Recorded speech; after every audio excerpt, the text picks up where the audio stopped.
Kendrick Lamar kept J. Cole from quitting rap.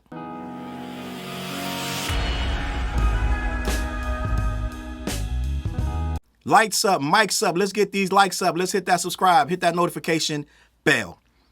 So there's a song called Ironic by Alanis Morissette, who surprisingly was one of my favorite records, the Jagged Little Pill record back in the 90s. Yes, a black man was playing Alanis Morissette in the hood. I didn't care what you thought. But on that record, she describes events that kind of, they should have went this way, but they went that way and vice versa. And when I look at J. Cole and this thing with Kendrick, it's ironic. That song is the perfect description for what we got when we peel back the layers of the J. Cole, Kendrick Lamar situation. It is ironic because J. Cole has just revealed that Kendrick Lamar stopped him from quitting rap back when he was doing 2014 Forest Hill Drive. J. Cole was about to call it a career, and Kendrick said, "You're crazy."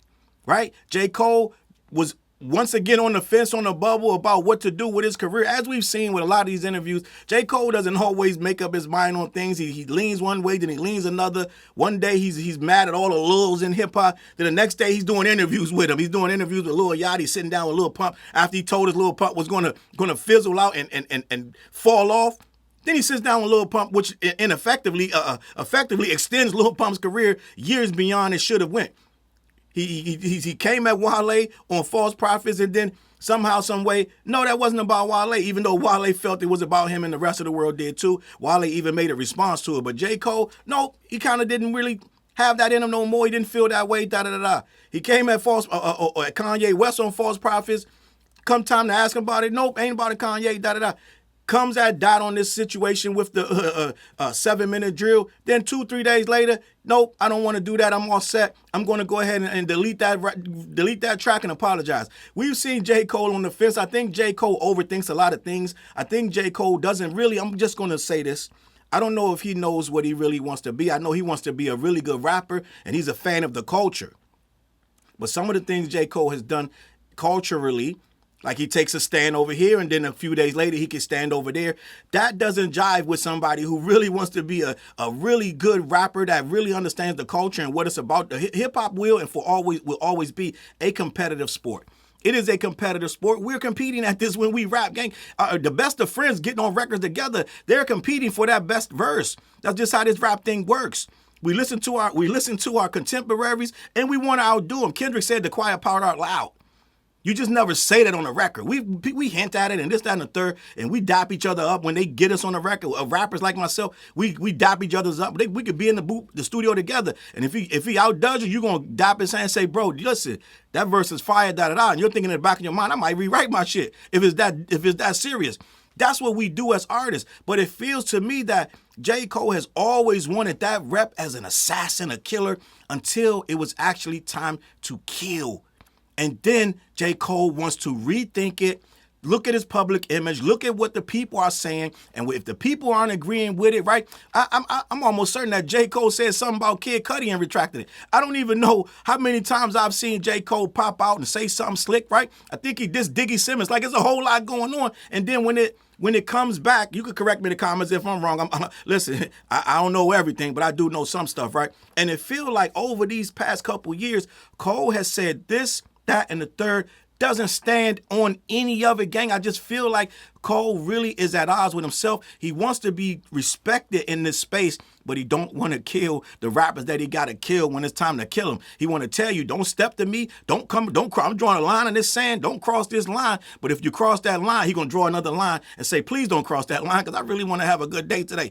We don't understand that J. Cole is in a constant internal struggle. Well, most of us don't. I do. I see the struggle that J. Cole goes through. Every time he does an interview, every time he talks, even on the music, you can see the constant struggle, this, that, and the third. So this thing with Kendrick is really no surprise. Kendrick had to talk him out of it because I think that he really, to a degree, he doesn't want what comes with this. He wants to have the shows and he wants to have the fan base. He wants to have these dope records that go number one, this, that, and the third. But I don't think he wants the drama that comes with it. I think he's a peaceful guy. I think he's walking stick, chewing on a root. Like he's one of these chill apple tree guys that just, they have neo soul. You know what I'm saying? They just have spoken word. He's that guy. riding his bike, but he got a Lambo truck. It's just he's caught in the middle of this thing, and he don't really want the drama that come with it. So back in, it sounded like I don't know what year we're gonna get into it, but he said he was 29 and he was ready to get out of the game. K-Dot was like, "You're crazy," and this is how we ended up getting here. But at the end of the day, if Kendrick was your friend, you would have never done what you did on 7 Minute Drill. And I'm not going to read 7 Minute Drill because every time I read it, it gets worse and worse. You're like, you get triggered all over again because it's so crazy and heinous to say these things to somebody you considered your friend. Now, we're finding out in real time that Kendrick was such a friend. He kept him from quitting rap, and he gets, in return, he gets the 7 Minute Drill hit on him, telling him his catalog suck and this, that, and the third. He's going to humble him and all this kind of stuff. Let me read this and we're going to have a conversation. J. Cole reveals that Kendrick Lamar convinced him to not quit rapping, by Gabriel Braz Navarez for HotNewHipHop.com. J. Cole was having doubts about the making of, during the making of 2014 Forest Hill Drive, when Kendrick Lamar reportedly assuaged. In an alternate universe, 2014 Forest Hill Drive would have been the swan song of J. Cole. Fortunately, we live in a better world in which he developed his career all the way to today with The Fall Off and its accompanying magazine. So this whole thing this stems from something in the magazine that Cole said. You know, Cole gets very candid when he does these interviews, no matter if it's in print or if he's in front of you face to face. Cole gets very candid and he told this story. Fortunately, we live in a better world in which he developed his career all the way to today with The Fall Off and its accompanying magazine. According to King Kendrick on Twitter, the massive mag included a very interesting revelation. Kendrick Lamar helped convince Cole to not quit rapping after 2014 Forest Hill Drive. Quote, "By age 29, contentment began to settle in, along with the idea of calling it quits." The magazine entry reportedly reads, followed by a quote from the Dreamville MC. "After Born Center, when I was working on 2014 Forest Hill Drive, I was saying, yo, this might be my last album. Me and Kendrick was on a plane to Australia going to see Eminem's Rapture tour. And I remember telling him, I think after I do this album, I might be done. And Dot was like, get the fuck out of here. So Dot was questioning him right there to his face like, hey, you're too good. I'm your man. I don't know what these other dudes going to say to you, but I'm going to tell you this.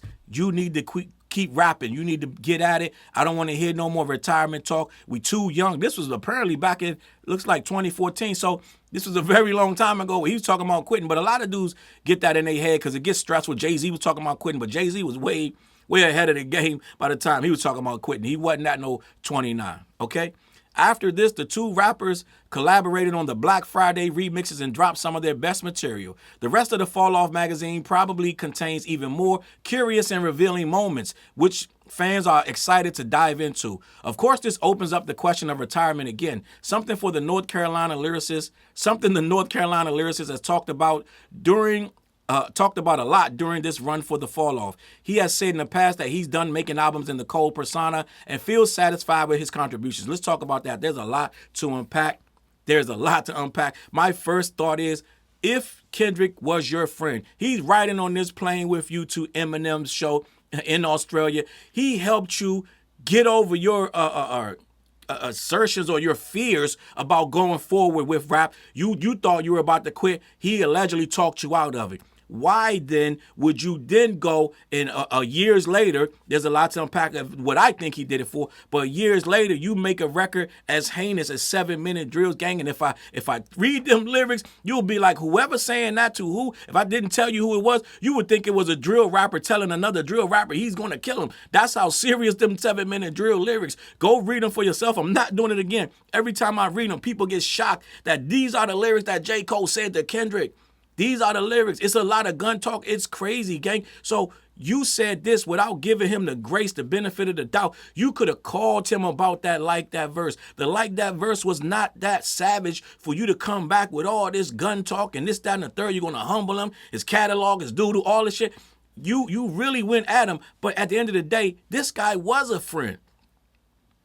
I can't say the same on your end, because if it was me, even if I thought the Like That verse was about me, when all he really said to you was ain't no big three, it's just big me, it had to be something deeper, and we're going to get to that. First of all, Cole said his boys was like, what you going to do, Cole? You remember that line? What you going to do? Then he read the internet. Just like Lupe, they read the internet way too much. They're fans, and they want to know what other fans are thinking. They're not looking at this stuff from the POV that they're legends in the game. They shouldn't even entertain or engage with fans in any level.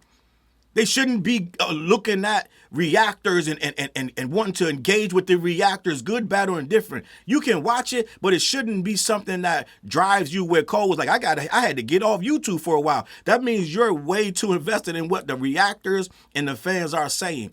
Right? He said, I don't know why it comes up in my algorithm. Well, you know why it comes up in your algorithm. Your algorithm reflects what you watch. So you're watching reactors react to you and your music, which is normal. But at some point, when you reach a certain level, that stuff is not going to serve you well at all. So I believe that he went and got caught up in the reactors and the fans, and that drove him to drop that 7-minute drill record because, like I said before, he wants to do what he thinks the culture wants him to do. He thought the culture wanted him to take a shot at Kanye, and we did. Let's just be honest. He thought the culture wanted him to take a shot at Wale for always bitching and crying, and we did. Let's just be honest. If you're being honest with yourself, he thought the culture wanted us to have him attack the Littles, all the Littles, because that was a point of contention for a very long time in the culture, and we damn sure wanted him to clap on Lil Pump when he did and said that Lil Pump was going to fall off because we all knew it. It was the writing on the wall, right? But it feels like he takes these cultural cues, and sometimes he misreads them, or he reads them perfectly, because the culture, let's just be honest, if we're going to keep this a buck, I'm going to say this in low tone so we kind of did want that battle, gang. Let's just be honest. You're lying to yourself. I really said I didn't want it, but the culture wants any battle, gang. If we're going to talk about this culture of ours, we got to be honest with it. The culture wants any battle. Any two rappers, get them, let's battle. The culture wanted Nas and Jay. The culture wanted Cannabis and LL. We always want a battle. So culturally, he's reading the room. He sort of liked that thing. He didn't have to respond. He wouldn't have lost no points for not responding, gang. Let's just be honest. He loses no points for not responding to Like That, because Like That ain't a diss. But the culture, yeah, we egging them on. We all on Twitter, this, that, and not be. But the culture, I'm not the whole culture. I'm only a small part of it. But I know what the culture is tuned in. I know what the culture says. And the culture was like this. He got to respond. He got to respond. Search your feelings. Search your feelings. You know they was saying that, gang. People was giving them 48 hours to respond. Let's be honest. If we're going to have the conversation, let's have the conversation. These guys were egging him on. I literally, if you go back to my Twitter, whatever I was using at the time, I was like, Cole, please don't respond. I didn't want him to do it. I think I was even doing videos, and I was like, yo, Cole, just don't respond. And then when I did the video, when I reviewed his 7-minute drill, I was like, I didn't want you to do this, and you clearly didn't want to. You could hear it. It's not in his heart when he does the record, right? But he thought the culture, that's what the culture kind of did.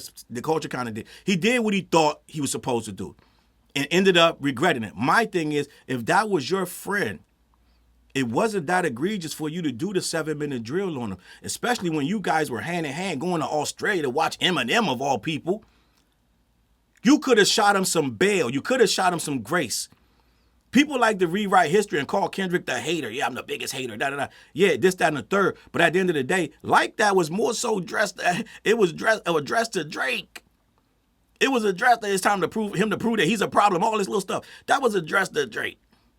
You just happen to be a little too close to Drake. You did a tour with the man, for God's sakes, which I get it, but I never understood why it seemed like J. Cole wanted that Drake lane so bad. I never got it. Someone in the comments could help me out, because I used to think he was trolling Drake, calling him the greatest rapper alive and this, that, and the third, and he was looking at him with these Google eyes. I'm like, yo, wait, it don't seem like he's trolling no more. It seemed like this is real. Then he went on the tour with him. Right? I was like, wait, okay, I'm just going to chalk this up as he wants his fan base, because they're not on the same level rapping. Like, every time I see them feature, it seemed like Drake started to lean more towards just being a bigger artist and making more formulaic music, and J. Cole really started to lean towards lyrical content and just making more artistic stuff. They were miles apart. And both of them had their own fans in their own right. But end of the day, when I saw that, I was like, I don't know why this guy is coming so hard to actually to retaliate against Dot when there really is nothing to retaliate. But he did. Instead of being the friend that he's supposed to be, he goes and attacks him. So to me, I feel like that's kind of suspect. And it's ironic that the guy that kept you in the rapping ends up getting a 7-minute drill slapped on him. Okay, I mean, he's an MC, so he's ready for that. But end of the day, it's kind of weird to me that you didn't take this moment into consideration. Let me continue. But J. Cole isn't fully retired. He just proved with the release of Never Say Die. The new album from fellow North Carolina lyricist PFG features full production from Cole, plus 3 guest verses, so he's not out of the game entirely. But it's interesting to contrast this current era with FHD doubts. Now, the thing is, J. Cole, I said that before the fall off happened, after it happened. I'm like, he's not retiring. First of all, he had new records to lead up the Birthday Blizzard mix CD. Them records were new, so he was rapping already. The fall off was never going to be, I'm done rapping, this is it. Like it was promoted to be for 10 years or what have you, that it's going to make a record about the fall off, about a guy who career goes to the highest of heights, then comes crashing down, and at the end of that, he's going to fall off, and then I'm going to lead the game at that point. That is some like, it's almost a marketing plan. It's a big thought. It sounds really great and really cool, and I think that probably where a lot of the spins came from, because people really thought he's going to retire.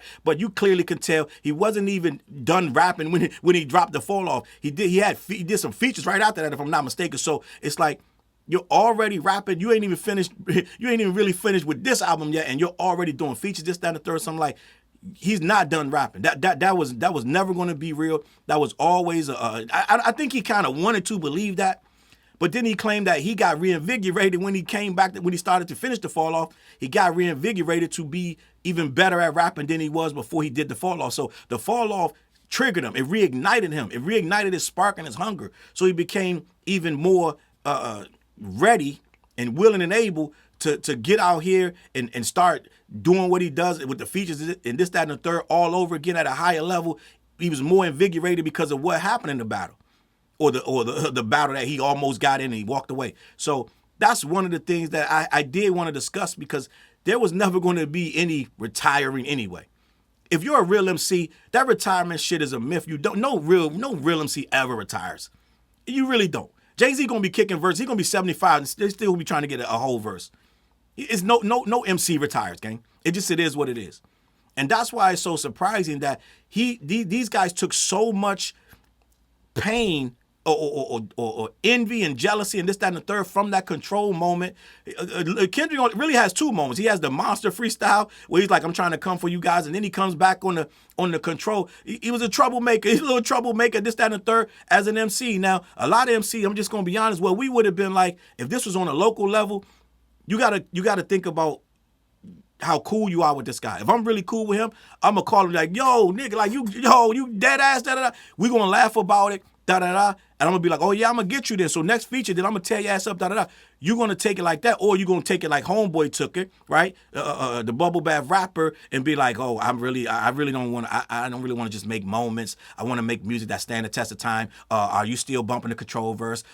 Nobody knows the first lines of that. Tell me a bar from all this little shit, trying to disparage the verse, this, that, and the third, trying to belittle it, and just instead of taking it for what it is. It's just a hip hop moment. The fans got a little berserk about it, and they ran with it. But at the end of the day, it was just a moment. It didn't need to be all this, that, and the third. But it seemed like Cole, Lupe, Big Sean, Jay Electronica, Drake, it seemed like a lot of these guys, they didn't take it for a hip-hop moment. They didn't come and dap him up. They didn't find it because Drake was like, yeah, you just saw me at the something center, some arena or whatever. You just saw me. It wasn't none of this energy. It wasn't. It's not smoke. It's just competition, but it seemed like it hit these guys hard, and they went years of resentment, and it built up. And I think that 7-minute drill was everything he wanted to say. Just like Lupe just came recently, was like, that verse was whack. You guys overhyped it, this, that, and the third. Still holding on to the Control verse. They still think the fans did that.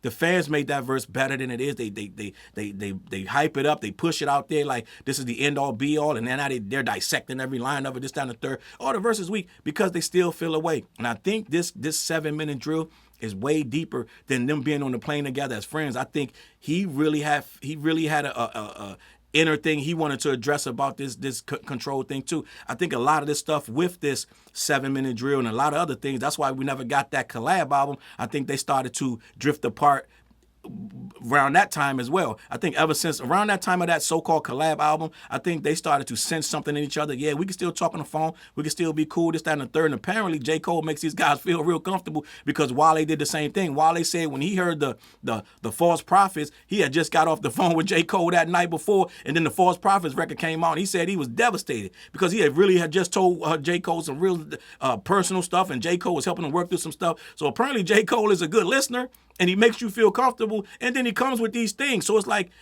gang, who you want to be? If you're that guy, just be that guy, right? But it feels like it's still something there that made him want to attack Dot, even though Dot helped him at his time of need when he was talking about retiring. And the story must mean a lot because he told the story, right? He put the story in the magazine. But let me continue. Elsewhere, J. Cole just kicked off the Fall Off tour in his home state of North Carolina, specifically with the first of 2 back-to-back shows in Charlotte. Salute, the shows was packed. I know, listen, King, I know what Twitter's for. I know what Twitter's for, and I pissed a lot of people off. I think last I checked, I wrote a tweet. I said Jay-Z stepped on J. Cole's first night of his tour, and he did. But it made a lot of people upset, gang. I think the last I checked, that thing was at 250,000 views, and there was a whole lot of comments on that thing. They're not happy about that. But, yeah, he got a tour sold out. But that Jay-Z, A Reasonable Doubt, and that Jay-Z Blueprint, yeah, them things they made a lot more noise, especially when Beyonce came out and Blue and Memphis Bleak and Jazzo and Alicia Keys, this, that, and the third. Yeah, it was a different animal. My timeline was all Jay-Z, all Beyonce, all Blue. I think I saw J. Cole about an hour or two later. They posted like 2 scenes of his. He came out with the smoking jacket, and he came out with the car on the stage, and that's all they were talking about. So Jay-Z kind of stepped on it. They called me divisive, but I just call it like I see it. It's really a hip-hop moment that the old head, right? And I made this comment too, and this one got him pissed off too. I said, one dude said, so-called king of this rap thing, right? When J. Cole was talking about how he got signed to Jay-Z, he said, I signed to the so-called king of this rap thing. Some of us took offense to that. And then you got the other guy named Drake that said, he said, I can't learn nothing from none of y'all. He, like, as if insinuate he'd take the $500K dinner because he can't learn nothing from Jay. And I said, well, Jay just schooled both of them. So, end of the day, I know I was trolling a little bit, but end of the day, it was true. Jay-Z has been getting a lot of slack at the end of this thing. A lot of dudes have tried to make that man seem irrelevant. He went and got that show popping, and he low-key, J. Cole's opening night was a back page thing. It is what it is. You can call me a hater, whatever, but it's just a fact that Jay-Z concert kind of blew up everybody's night. You wasn't talking about nothing else but that. It is what it is. So anyway, end of the day, let me wrap this up and get out of here. Debates also emerged about Cole and Dot comparisons following the opening nights thanks to similar stage setups. Although the 2024 beef saga disrupted the dynamics between them, it doesn't erase over a decade of support and camaraderie. I don't think 2024 disrupted it. I think 2024, it just came to a head. I think J. Cole jumped into it too fast feet first. He didn't discern, like, this doesn't have to happen. I think, once again, he thought what the culture wanted him to do, ran out there and did it, and then regretted it. Once again, deleting it, making it seem like, oh, that wasn't it, just like with Diggy Simmons when he said what he said about Diggy, and then the culture was like, bro, what you doing? Then he kind of pulled back. We've seen this time and time and time again, okay? So, listen, it is what it is. You do what you will with that information. I'm sure he describes in more detail in the book what other things Dot may have said to keep him rapping this, that, and the third. But this is something he said himself, that Dot kept him from retiring. So we got to take it with a grain of salt. That's what it is. All right, listen. CLBMG.com. Head on over to black-yeti.com. Black-yeti.com. Let them know who sent you. They ship all over the continental U.S. I got a Patreon account. It's Patreon Challz Brown. You can sign up for it free. All right. Also, my YouTube members has just hit 100 members. I'm proud of that, man. That's 100 people that decided to be members of my page, and I respect that deeply. You will be getting a lot more content. You will be getting a lot more going on the memberships of the Patreon and the YouTube, whichever one you choose, okay? It's going to be a lot more work going on. This summer going to be absolutely crazy. I got the new morning show, This, That, and the Third. That's every morning at 8 a.m. on 5 of my social media platforms. Lock in, get in the comments, let me know you're in the building. We talk about all kind of news. I do about an hour in the morning. If you haven't locked in, I'm going on my 6th week, maybe my 7th week straight of just locking in and being in the building, all right? Also, last but not least, the What Project. Me, TJ, and Fliz. We got a new video called Peanut Butter Tim's. Lock in. That's on my channel. Get in the comments. Let me know what you think. All right? I'm out of here, man. I'm going to catch y'all on that flip side. Peace. Look, mission impossible to drop a few lines without dropping old times when Southern Hill was still a gold mine. When pistol grips was my shit and I sold mine. When Alias was not a show and they told mine. Elevate your mind with high quality THC infused products. BlackYeti.com. Black-Yeti.com.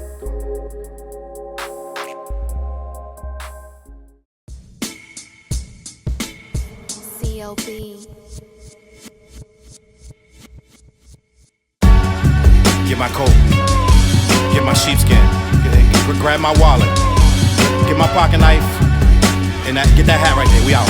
Grab my pocket knife too. Let's go. When I first came to the city, niggas didn't believe me. I just wanted to join a team and throw assist pass easily. 6 man off the bench, alley-oop pass freely. Suit up for one game and hope a scout might see me. But nah, niggas is greedy, wasn't rocking with him. Unplugged the scoreboard, put a lock on the gym. Told me to power forward, point guard at the rim. And left me with no center and a ball full of phlegm. Not knowing that I'm a dog, a Rottweiler within. With the heart of a pit bull that don't bark for pretend. My bites cut deep, break the bone and the skin. With the level of hustlenomics you do not comprehend. So first I took a block down on the west side end, and then secured a spot with some goons and some kin. And then sent out some flyers, let the games begin. And in 6 months time, the city like that's him. Oh yeah, he the one that moved the hustle to the burbs. And yeah, he the one that knocked the hustlers off the curb. And yeah, he the one that set up shop without a word. And he the one that got it cracking, and all he did was rapping by the Hooters. I kept killers from being shooters. Put a mic in a thug's hand, now he loyal like past fans. Take a man off the streets past the needles and crack cans. Promise mama to keep him safe, then put some food in his face and he'll kill for you. But I don't need him for that. Click like, click share, tell them bitches we back. Share the whole location, tell them niggas where we at. Cause we out here, we ain't the cheese, we the trap.